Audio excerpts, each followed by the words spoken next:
Good evening. 8वी शिष्यवृत्ती परीक्षा 2024 विषय गणित प्रश्न क्रमांक 26 ते 41 आपण आता पाहणार आहोत. बघा, 1 अधिक पी छेद पी गुणिले 1 वजा पी छेद पी बरोबर किती. आता या ठिकाणी हा जो अंश आहे आणि हा जो अंश आहे ह्या दोघांचा गुणाकार किती येणार सांगा. इथं कोणतं सूत्र वापरायचं त्या दोन अंशांचा गुणाकार करण्यासाठी. पहिल्या कंसात ए अधिक बी आणि दुसऱ्या कंसात ए वजा बी. सांगा या दोन कंसांचा गुणाकार काय येईल उजवी बाजू. ए वर्ग मायनस बी वर्ग. अगदी बरोबर. मग 1 अधिक पी आणि 1 वजा पी च काय येणार गुणाकार.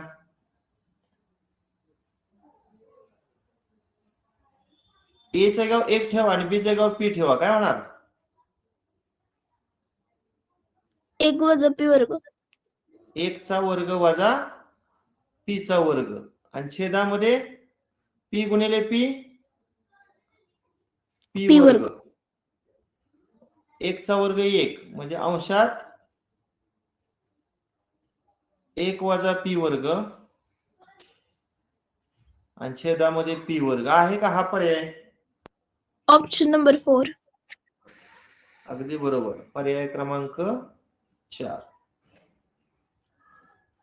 एका गोलाचे पृष्ठफळ 616 चौरस सेमी आहे. त्याच्या दुप्पट त्रिज्या असणाऱ्या दुसऱ्या गोलाच्या पृष्ठफळाबाबतचा अयोग्य पर्याय खालीलपैकी कोणता. आता पहिल्या गोलाचं घनफळ किती दिलेलं तुम्हाला. 616. मला याची त्रिज्या सांगा. गोलाच्या घनफळ सूत्र सांगा किती. गोलाच्या घनफळ सूत्र काय. Volume of sphere. व्हॉल्यूम नाही, पृष्ठफळ. Surface area of sphere. 4 pi R वर्ग. बरोबर. 4 पाय आर वर्ग बरोबर 616. मग पायची किंमत आपण 22/7 भरूया गुणिले आर चा वर्ग 616. आता संख्या सगळ्या उजव्या साईडला नेऊ. आता डावीकडे जे भागिले 7 आहे ते उजवीकडे आल्यावर गुणिले झालं. नंतर 4 छेदात होणार, 2 22 पण छेदात होणार. करा सिम्प्लिफाय. 22 एके 22, 22 दोन्ही 44, 44 आणि किती 61 रे 17. तेव्हा घेतलं 6. 176 आहे का 22च्या पाड्यात. 22 8 176. पुन्हा 4 एके 4, 4 7 28. मग आर वर्गाची किंमत 7 7 49. मग दोन्ही बाजूची वर्गमूळ काढा. 49 वर्गमूळ किती 7. आता विचारलंय त्याच्या दुप्पट त्रिज्या म्हणजे नवीन जी त्रिज्या आहे ते आपण 7ची दुप्पट किती घेऊया 14. मग नवीन गोलाचं घनफळ सूत्र काय. ते सूत्र 4 पाय आर घन आर वर्ग सॉरी. मग सांगा 4 पायची किंमत 22/7 आणि आर 14 गुणिले 14 होणार आहे की नाही. 7 एके 7, 7 दोन्ही 14, 22 दोन्ही 44 गुणिले 28, 28 चोक 112 चा 11, 28 चोक 112 आणि 11 ना 123. बरोबर का. नाही काय ते चुकते.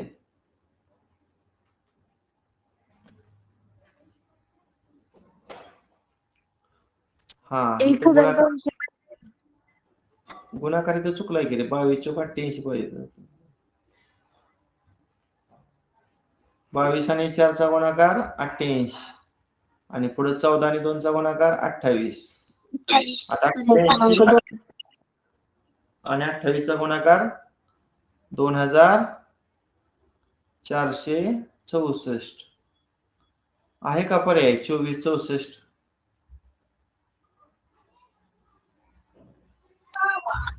तिथं अयोग्य पर्याय विचारलाय म्हणून पर्याय क्रमांक 2. हा पृष्ठफळ 24 64 म्हणजे हे सत्य विधान आहे. पहिल्या गोलाच्या तुलनेत पृष्ठफळ 1848 न वाढेल. वाढले का बघूया. 616 मध्ये 1848 आपण ऍड करूया. 8 आणि 7 14 चला 1 इथं 6 8 आणि 7 14 चला 1 बरोबर आहे. हे पण विधान सत्य आहे. पहिल्या गोलाच्या पृष्ठफळाच्या तुलनेत चौपट असेल. म्हणजे चौपट आहे का 616 ची चौपट? हो 4 7 हो 24 सर. 4 1 4 2 6 बरोबर आहे. म्हणजे ही तिन्ही हो विधान सर. सत्य आहेत. मग अयोग्य पर्याय कुठला? पर्याय क्रमांक 2. म्हणून याचं उत्तर पर्याय क्रमांक 2. अंजू राणीनं एका वस्तूचे वजन करून ते 4 प्रकारे खालील पर्यायात लिहिले. त्यातील कोणत्या 2 पर्यायातील वजन समान आहे? इथं आपण ते तयार करूया. 1 नंबरला काय असतं? मिली. मिलीच्या डावीकडं सेंटी. सेंटीच्या डावीकडं देसी डेसी. डेसीच्या डावीकडं ग्रॅम. ग्रॅम. त्यानंतर डेकाग्रॅम. त्यानंतर हेक्टोग्रॅम हेक्टोग्रॅम आणि सगळ्यात डावीकडं किलोग्रॅम. ग्रॅम. 12 किलोग्रॅम आणि 12 किलोग्रॅम म्हणजे इथं 2 लिहूया आणि डावीकडे 1 लिहूया. बरोबर आहे लिहिलेलं 12 किलोग्रॅम आणि त्यानंतरचं डेकाग्रॅम आहे. मग डेकाग्रॅमच्या घरापर्यंत 0 देऊया. म्हणजे 12 किलोग्रॅम म्हणजे 1200 डेकाग्रॅम बरोबर ना. आणि त्यात 175 डेकाग्रॅम मिळवायचं. त्यातलं इथं 5 इथं 7 आणि इथं 1. आता आपण ह्या दोघांची काय करूया बेरीज करूया. 5 इथे किती येणार 7 2 1 3 आणि इथे एकाला 1. 1375 काय आलं डेकाग्रॅम. किती आलं? किती डेकाग्रॅम आलं?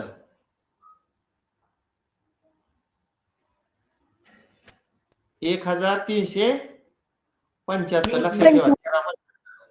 मी तर येतो 1375 डेकाग्रॅम. 1375 डेकाग्रॅम. आता मी 4 नंबरचं सोडवतो. ह्याचं बघूया उत्तर काय येते. 135 हेक्टोग्रॅम. 135 मधलं 5 इथं लिहिलं 3 इथं लिहिलं 1 इथं लिहिलं. आता डेकाग्रॅम मध्ये रूपांतरण करायचे म्हणजे 1 0 देऊया. 135 हेक्टोग्रॅम म्हणजे 1350 डेकाग्रॅम आणि त्यात 250 ग्रॅम मिळवायचं. 250 ग्रॅम म्हणजे 250 म्हणजे इथं 0 इथं 5 आणि इथं 2. मग किती डेकाग्रॅम झालं रे? 250 ग्रॅमचं किती डेकाग्रॅम? 25. आता ह्या दोघांची करूया बेरीज. 5 7 3 आणि 1 किती आलं? 4 नंबरचं उत्तर डेकाग्रॅम मध्ये किती आलं? 1375 डेकाग्रॅम. म्हणजे इथं 1375 डेकाग्रॅम आणि 1 नंबरच्या पर्यायात सुद्धा 1375 डेकाग्रॅम.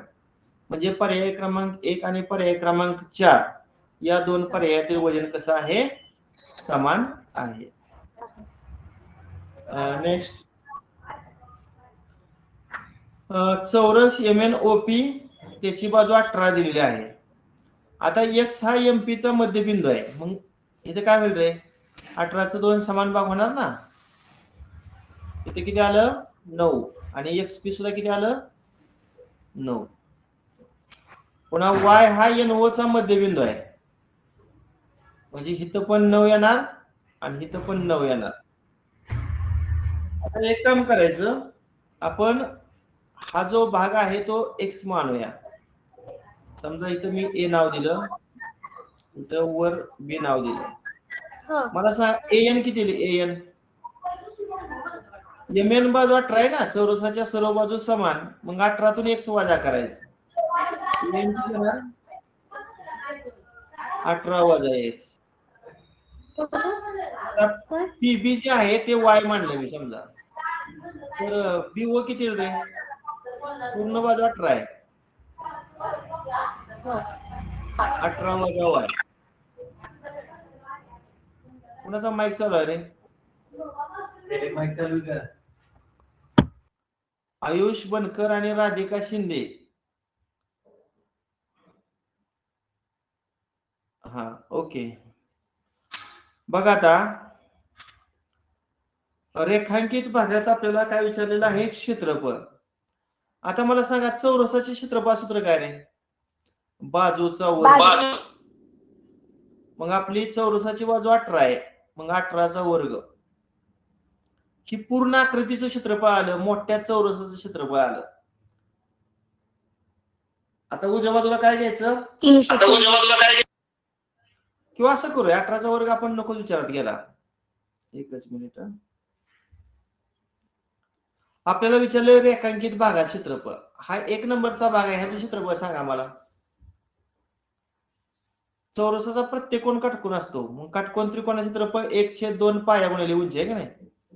मग 1/2 पाया किती झाले? 9 आणि उंची x. आता दुसरा हा खालचा त्रिकोण घेतला समजा, तिथं पण ते सूत्र वापरूया, 1/2 पाया गुणिले उंची. मग 1/2 पाया समजा 9 घेतला तर उंची काय येणार? 18 - x. पुन्हा हा काटकोन त्रिकोण, तिथं पण ते सूत्र, 1/2 पाया इथं 9 घेतला तर उंची किती येणार? 18 - y. आणि शेवटी हा 3 नंबरचा काटकोन त्रिकोण झाला, हा चौथा. त्यात 1/2 पाया 9 घेतला समजा तर उंची y. आता इथं काय करूया आपण, 2 ने 9 ला भागूया, 2 चोक 8 आणि 2 पंचे 10, 4.5x आलं बघा. पहिल्या त्रिकोणाचं क्षेत्रफळ 4.5x. आता दुसऱ्याचं बघा, 2 1 2, 2 चोक 8 आणि 2 पंचे 10, 4.5 गुणिले 18 करा. किती? 4.5 गुणिले 18, 8 चोक 72 आणि 9, 81 वजा 4.5 गुणिले x म्हणजे वजा 4.5x. पुन्हा 2 1 2, 2 चोक 8 आणि 2 पंचे 10, पुन्हा 18 आणि 4.5चा गुणाकार 81 वजा 4.5 गुणिले 9, 4.59. इथं 2 1 आणि 4.5y. आता ह्या 4.5x ला वजा 4.5x कॅन्सल, वजा 4.5y ला अधिक 4.5y कॅन्सल. मग 81 आणि 81 ची बेरीज करा, 1 आणि 1 2 आणि 8 2 16, 162 आहे का पर्याय?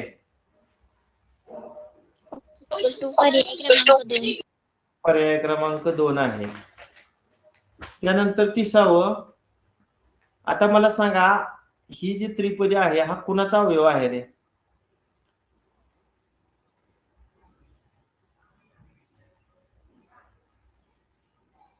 समजा ह्याला मी a वर्ग म्हटलं, ह्याला b वर्ग म्हणलं, तर ह्याला आपण 2ab म्हणूया.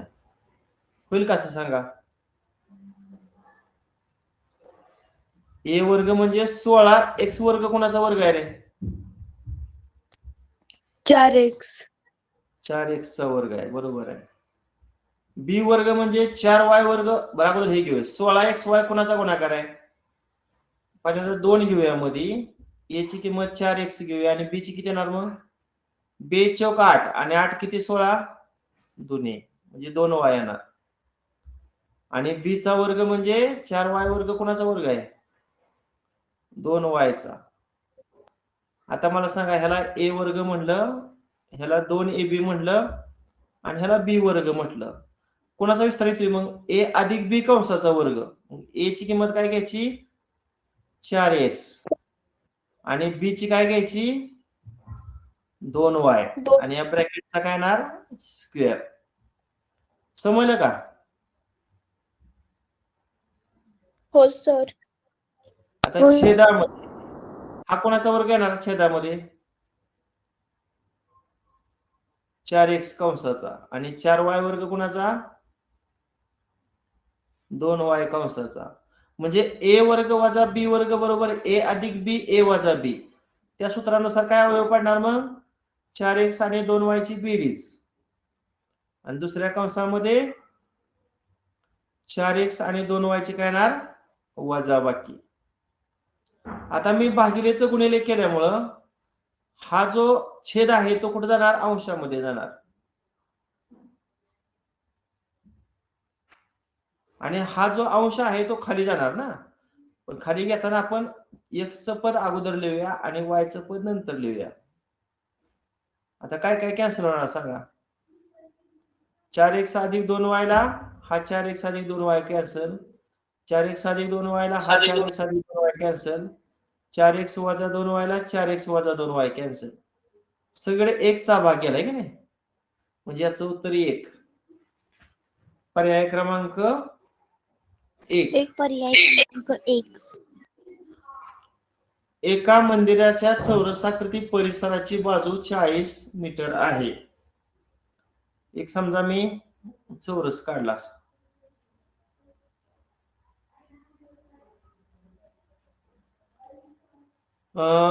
त्या प्रत्येक बाजूलगत त्या बाजू इतकी समान बाजू असणाऱ्या त्रिकोणाकृती बागा काढल्या. समजा इथे एक आपण अशी त्रिकोणाकृती बाग काढली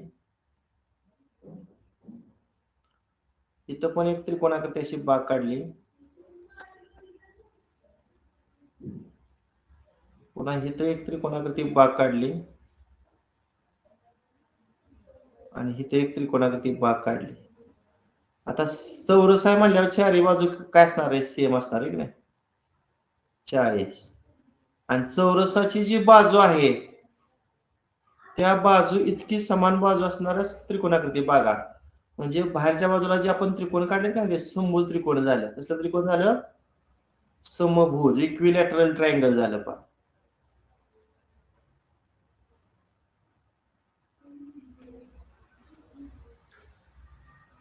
त्याच्या बाहेरच्या कडेनं संरक्षण मिळवण्यासाठी 5 पदरी कुंपण करायला तारेचा प्रति मीटर 80 रुपये प्रमाणे एकूण खर्च. अगोदर आपण काय करूया एक पदरी कुंपणासाठी लागणारी तार काढूया. एक पदरी कुंपणासाठी लागणारी तार म्हणजे परिमिती काढूया. परिमिती म्हणजे चाळीची किती वेळा बेरीज आहे बघा सुरुवातीत मी करतो 1 2 3 4 5 6 7 8 म्हणजे 8 गुणिले 40 करा किती येणार 8 आणि 40 चा गुणाकार परिमिती किती मीटर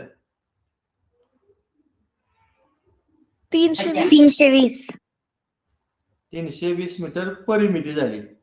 आता परिमिती म्हणजे एक पदरी कुंपणासाठी लागणारी तार अशी किती पदरी कुंपण आहे रे 5 पदरी कुंपण म्हणजे परिमितीची 5 पट करायची मग 5 गुणिले 320 करा 1600 म्हणजे 1600 मीटर एवढी तार लागणार. पण एका मीटरचा खर्च 80 रुपये आहे मग 1600 ला पुन्हा 80 न गुणायचं ना म्हणजे एकूण खर्च येणार 1600 गुणिले 80 अगोदर 3 झिरो मांडा 16 किती 128 1,28,000 रुपये. पर्याय क्रमांक 4 सरळ व्याज पद्धतीनं दरसाल दर शेकडा 5 दराने 9,700 रुपयांची गुंतवणूक केल्यास बँकेकडून 4 वर्षानंतर जितकी रक्कम येते तितकीच रक्कम 2.5 वर्षात परत मिळण्यासाठी व्याजदर कितीनं वाढायला हवा. आता पहिल्यांदा आपण या ठिकाणी सरळ व्याज काढूया. आता सरळ व्याज काढण्याचं सूत्र काय रे मदक आहे का नाही गुणिले द गुणिले क आणि भागिले 100. आता म ची किंमत किती म म्हणजे मुद्दल 9,700 दर किती आहे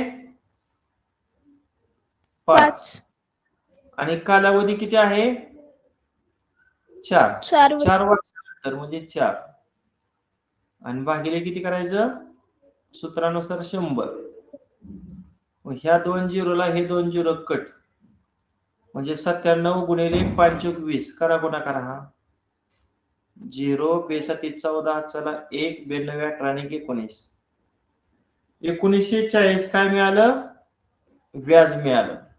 मग एकूण रक्कम किती मिळणार आहे व्याजासहित? म्हणजे रास बरोबर सूत्र काय आपलं मुद्दल अधिक सरळ व्याज. मग मुद्दल आपली 9700 आहे ना आणि सरळ व्याज किती आहे 1940 करा बेरीज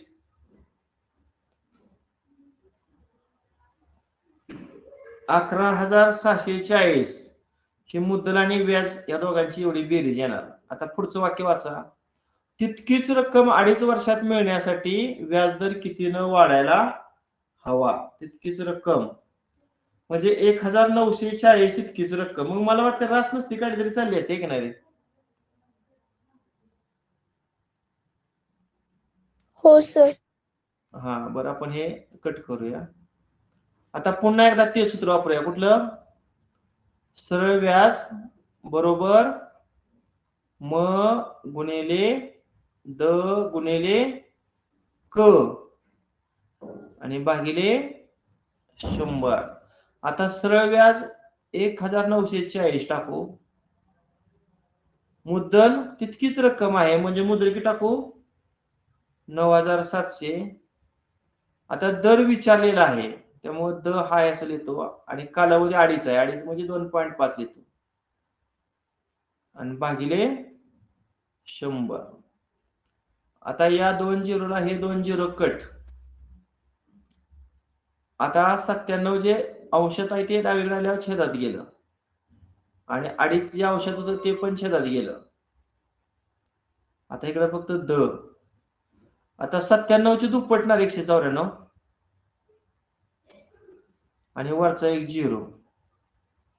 आता वर 10 न गुणा 200 होणार आणि खाली 10 न गुणल्यावर 25 होणार. आता 200 भागिले 25 करा 8. किती पर्याय क्रमांक? ऑप्शन नंबर पर्याय क्रमांक 1. ऑप्शन नंबर ऑप्शन नंबर बघा बरेच जण पर्याय क्रमांक 1 लिहितात तर नेमकं चुकतं. त्यासाठी प्रश्न बारकाईने वाचायचा. 2.5 वर्षात परत मिळण्यासाठी व्याजदर कितीनं वाढायला हवा? म्हणजे या ठिकाणी अगोदरचा व्याजदर होता 5 आणि आताचा व्याजदर आहे 8. ह्या दोघांची तुम्हाला वजाबाकी करायची. म्हणजे व्याजदर कितीनं वाढायला हवा? 3. पर्याय क्रमांक 3. पर्याय क्रमांक 3. पर्याय क्रमांक 3. x वजा y वर्ग 49 x अधिक y वर्ग 169. तर 4xy बरोबर किती? आता मला सांगा x अधिक y चा वर्ग ह्याचं सूत्र काय रे?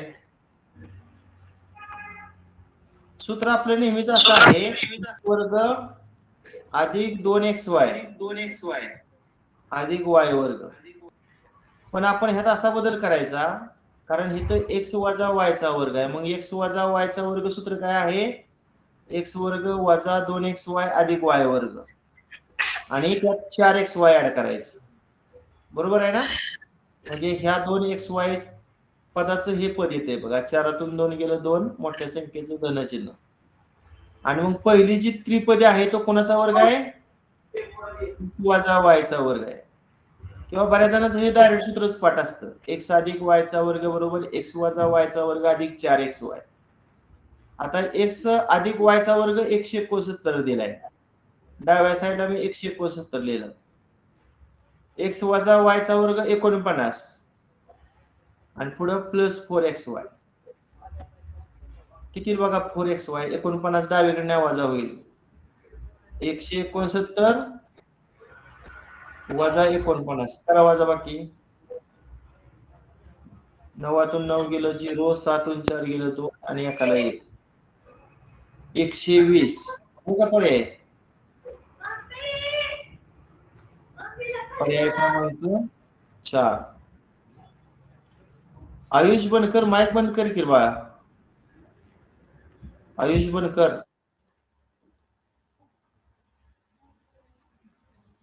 आपण अशा ठिकाणी बसलेलो आहोत की ज्या ठिकाणी कसलाही आवाज नाही. त्या ठिकाणी माईक चालू असला तरी चालतोय, पण आपण जर आपल्या शेजारी कोण बसला असेल तर त्या ठिकाणी माईक नेहमी बंदच ठेवायचं. नेक्स्ट, एका त्रिकोणाचे सर्व शिरोबिंदू वर्तुळ परिघावर परस्परापासून समान अंतरावर असून, आपण एक वर्तुळ काढूया पहिल्यांदा. बरं, हे वर्तुळ आहे. सर्व शिरोबिंदू परिघावर असून आणि समान अंतरावर आहेत, म्हणजे असं मी समभुज त्रिकोण काढू का? समजा या त्रिकोणाला आपण एबीसी असं नाव दिलं. एका त्रिकोणाचे सर्व शिरोबिंदू वर्तुळ परिघावर, म्हणजे बरोबर आहे, समान अंतरावर आहेत. परिघापासून समान अंतरावर आहे.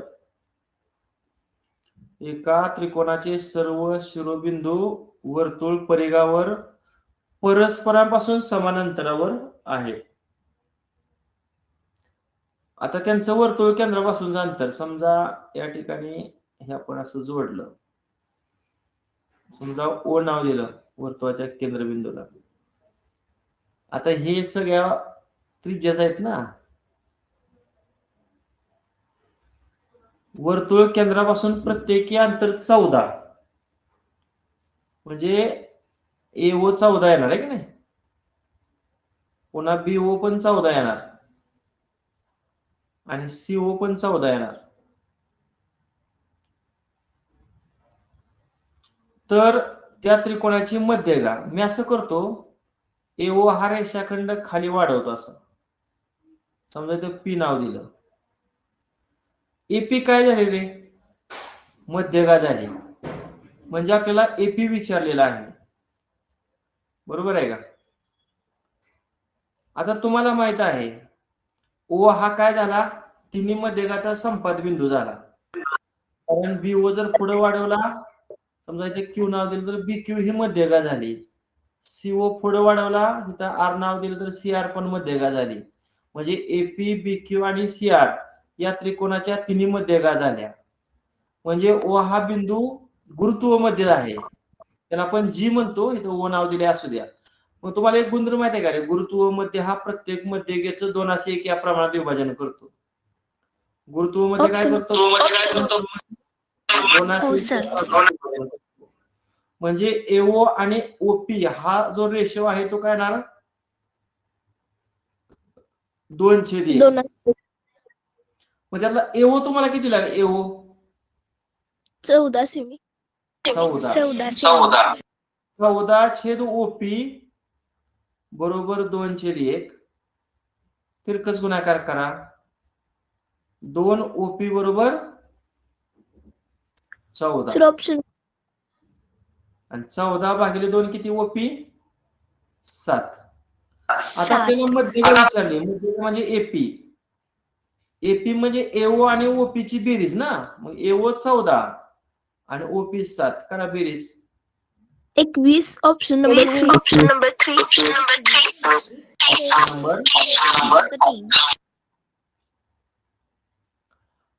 पुढचा प्रश्न क्रमांक 35.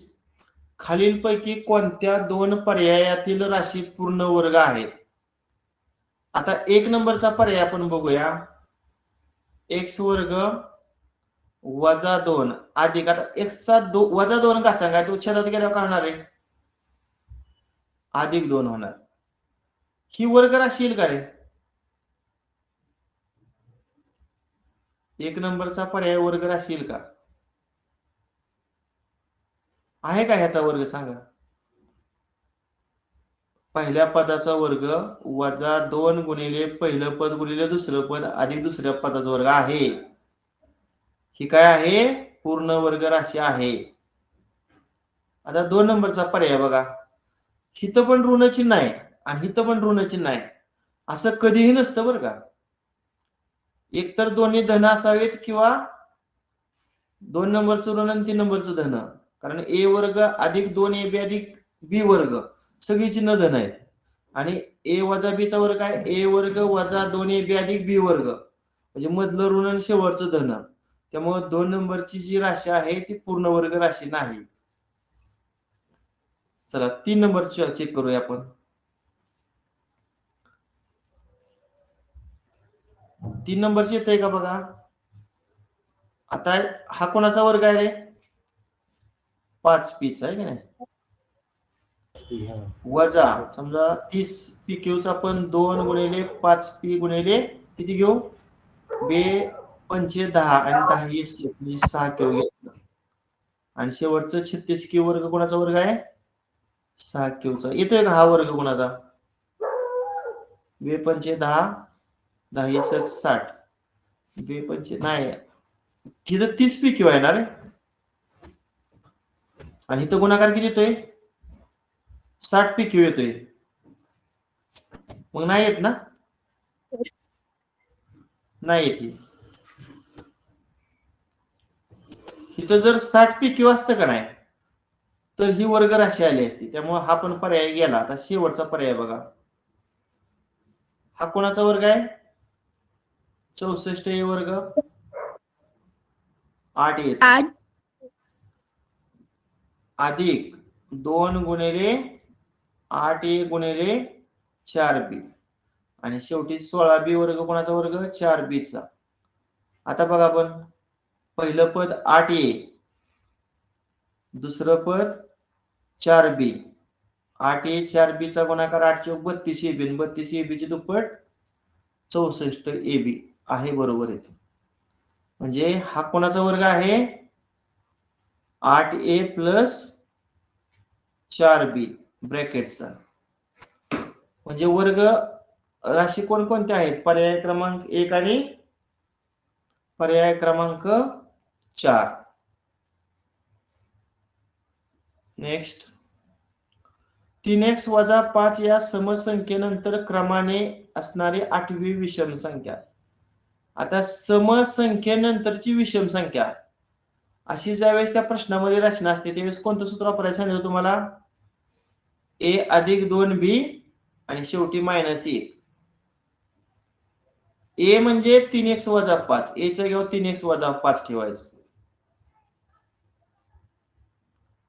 अधिक 2 गुणिले b च्या जागी 8 ठेवायचं, 8वी विषम संख्या, आणि शेवटी -1. आता हा कंस सोडवूया, 3x वजा 5, आता 2 आणि 8 चा गुणाकार किती, 16. कंस सोडवा, 16तून 5 गेला 11, मोठ्या संख्ये चिन्ह, शेवटी -1. 11तून 1 गेलं 10 आणि मोठ्या संख्येच, म्हणजे 3x अधिक 10 आहे का पर्याय, पर्याय क्रमांक 3. राघवने एक वस्तू विकताना विक्री किंमत 384 रुपयाने वाढवली तर 3% तोटा होण्याऐवजी 5% नफा झाला असता तर मूळ किंमत किती रुपये असेल, अशा प्रकारचा प्रश्न आहे. आता जेव्हा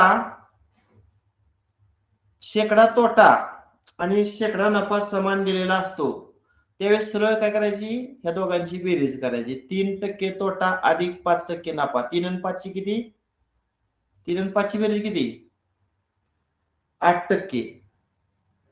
मग आपण मूळ किंमत x मानूया, मग x चा 8% आहे का नाही, तो 384 घ्यायचा. मग x गुणिले 8% म्हणजे 8/100 आणि उजवी बाजू 384. आता उजवीकडे संख्या नेऊया, भागिले 100 उजवीकडे गुणिले होणार आणि अंशातलं 8 छेदात जाणार, 8 1 8, 8 चौक 32, 8 8 64, 48 गुणिले 100 करा, 4800, म्हणजे पर्याय क्रमांक 4. नेक्स्ट, सोबतच्या चौकोन एबीसीडी या पतंगाकृतीचा कर्णबेडेमुळे तयार होणारे 2 त्रिकोण खालील पर्यायातील कोणत्या कसोटीनुसार एकरूप होत नाहीत. आता बीडी हा कर्ण आहे बघा, हा मग बीडी या कारणामुळे कुठलं दोन त्रिकोण तयार झालेले? पहिला त्रिकोण कुठला? एबीडी. आणि दुसरा कुठला त्रिकोण तयार झाला? बीसीडी. BCD. मग मला सांगा हे दोन त्रिकोण कोणत्या कसोटीनुसार एकरूप होतात सांगा अगोदर. एकरूप होत नाहीत आपण नंतर शोधूया. कोणत्या कसोटीनुसार एकरूप होतात? आता पतंगामध्ये ही बाजू आणि ही बाजू सारखी असते ना रे. पुन्हा ही बाजू आणि ही बाजू सारखी असते. आणि बीडी ही दोन्ही त्रिकोणाची सामायिक भुजा आहे. म्हणजे बाबा कसोटीनुसार ते दोन त्रिकोण एकरूप होतात. अजून सांगा कसोटी.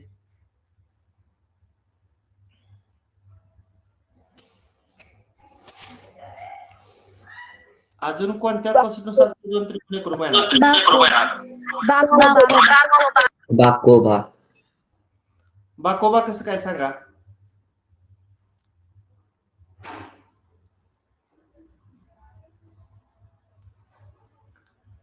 आता एबीच्या समोरचा सी कोण आहे का नाही आणि बीसीच्या समोरचा हा ए कोण, म्हणजे हा कोण सारखा येणार. तसंच ही बाजू एकरूप आहे एडी आणि सीडी. मग एडीच्या समोरचा सी कोण आणि सीडीच्या समोरचा हा सारखा येणार. मग ह्या दोघांची बेरीज आणि ह्या दोघांची बेरीज सुद्धा सारखी येणार. म्हणजे बाजू कोण बाजू. इकडे पण बघा बाजू कोण बाजू. म्हणजे हे दोन त्रिकोण बाकोबा कसोटीनुसार सुद्धा एकरूप येत आहेत. अजून सांगा. कर्णभुज. कर्णभुजा कशी येईल रे? काटकोन त्रिकोण नाहीच ना. हा त्रिकोण काटकोन त्रिकोण आहे का? तुम्ही हा काटकोन त्रिकोण विचारातच घेऊ नका. आपला एबीडी त्रिकोण आणि बीसीडी मध्ये आहे का एखादा कोण काटकोन? नाही. मग आता एकच पर्याय, कोबाको कसोटी येईल का सांगा? कोबाको. हो सर. कुठली कोणाची जोडी सांगा?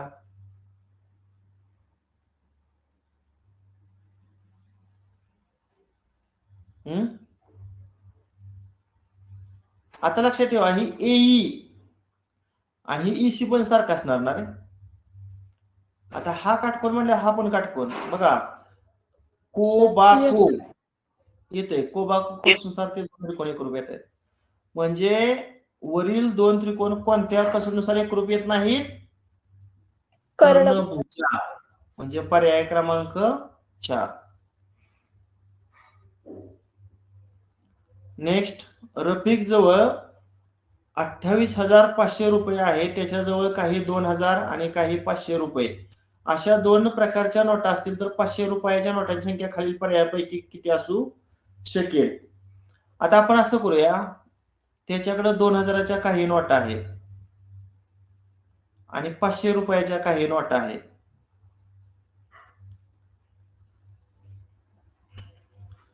समजा 2,000च्या आपण 8 नोटा घेतल्या तर एकूण रक्कम किती होणार आहे? 8 दोन्ही 16,000 आणि 28,500 मधनं 16,000 वजा करा, वाटते 12,500. मग 12,500 म्हणल्यावर 500च्या किती नोटा? 25 ना. 25 नोटा. 25 1,600. आता बेरीज करून बघा.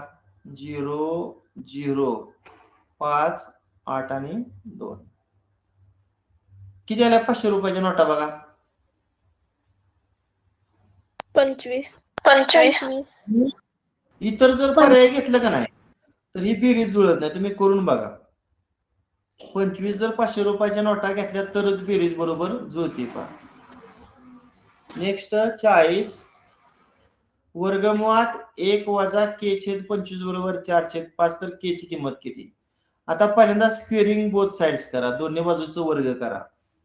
किती आलं? 1 वजा k/25 आणि उजव्या बाजूचा वर्ग किती रे? 4 चा वर्ग 16 25. 5 चा वर्ग 25. आता दोन्ही बाजूला 25 न गुणा, कारण छेद 25 आहे. 1 ला 25 न गुणलं 25, k/25 ला 25 न गुणल्या 25 ला 25 जाणार, k राहणार. आणि 16/25 ला 25 न गुणल्या 25 ला 25 गेले की 16 राहणार. आता 16 डावीकडे गेल्या वजा 16 आणि वजा के तिकडे गेल्या अधिक के. किती आली वजा बाकी? 25 16 वजा करा. 9. 9. म्हणजे पर्याय क्रमांक 4. 4. 4 मीटर उंची असलेल्या एका चौरसाकृती हॉलचं क्षेत्रफळ 49 चौरस मीटर आहे. त्या हॉलच्या सर्व भिंतींना रंग देण्यासाठी प्रति चौरस मीटर 300 रुपये याप्रमाणे किती रुपये खर्च येईल? आता एक लक्षात ठेवा, 4 मीटर उंची चौरसाकृती हॉल आहे, म्हणजे चौरसाकृती हॉल आहे म्हणजे लांबी रुंदी कशी येणार आहे? समान येणार, बरोबर आहे ना? मग चौरसाचे क्षेत्रफळ सूत्र काय? बाजू वर्ग. मग तुम्हाला त्या चौरसाकृती हॉलचे क्षेत्रफळ किती दिलंय? 49. दोन्ही बाजूचं वर्गमूळ काढा. 49 वर्गमूळ किती? 7. याचा अर्थ त्या चौरसाकृती हॉलची बाजू 7 म्हणजे लांबी पण 7 आणि रुंदी सुद्धा किती? 7. फक्त तुम्हाला उंची किती दिली आहे? उंची 4 दिली आहे. आता हॉलच्या भिंतींना रंग द्यायचे म्हणजे वर आणि खाली रंग द्यायचा नाही, म्हणजे आपल्याला इष्टिकाचिती जर समजली तर त्याचं वक्र पृष्ठबळ काढायचे. मग सांगा इष्टिकाचितीचं वक्र पृष्ठबळ काढण्याचं सूत्र काय? 2 कंसात L अधिक B गुणिले H. L ची किंमत 7 अधिक B ची किंमत 7 आणि गुणिले H ची किंमत 4. 7 आणि 7 14, 14 दुनी 28 आणि 28 आणि 4 चा गुणाकार. 4 8 32, चला 3, 4 दुनी 8 आणि 3 11, 112 चौरस मीटर. आता खर्च काढताना एका चौरस मीटरचा खर्च 300 आहे. 300 गुणिले 112 करा. हे 2 0, 3 दुनी 6, 3 1 3, 3 1 3.